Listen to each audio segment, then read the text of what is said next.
Hey my loves, welcome back to my channel and thank you guys so much for subscribing. I really appreciate your support. If you haven't already, please go ahead and subscribe. Today we're going to be making something a little bit unconventional. Normally when we hear goat we think curry, but today I'll be making some brown stew goat.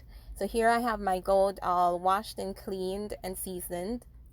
I'll have the recipe in the description box below. It'll be a link to my blog. All right, so we have our seasoning all mixed up. I'm going to let this marinate overnight. A few hours will work if you don't have the time.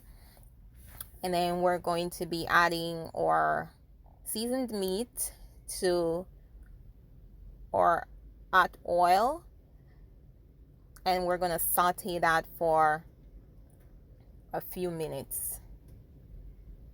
You can use a pressure cooker or an instant pot or whatever you like, but typically when I do use those, I like to do this method first on the stove top, just to give it a better flavor, I think.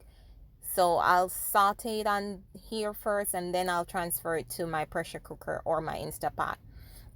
So after it's sauteed, here I'm adding some hot water. I always keep a pot of hot water going when I'm making tough meats like goat or oxtail, something like that, because it helps to tenderize the meat, speed up the process. And here I'm adding a little bit more browning because I wanted mine a little bit browner, but you can do more or less depending on your preference. I like my meat to have a little bit more color. So I'm adding that in. I'm gonna let this stew for about an hour and a half to 2 until it's tender. Okay, so now our meat is tender. I'm just removing as much of the fat that I can remove right here, because sometimes goat is extremely fatty, as well as oxtail. So I like to skim it off a little bit.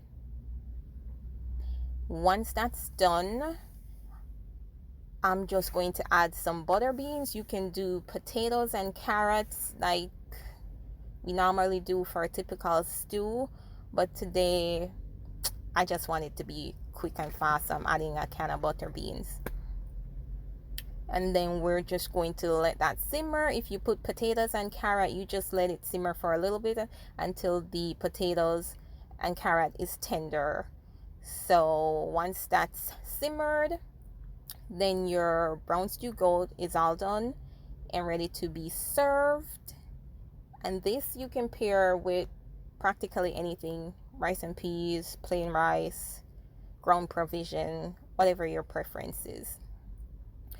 But you guys should really try this recipe. It has it gives you more flavor of the goat as opposed to when it's curried, because curry has such a strong flavor. But when you brown stew it, you really get to taste the goat meat. Hope you guys enjoyed this recipe. Please give me a thumbs up and subscribe, and thank you again for your support.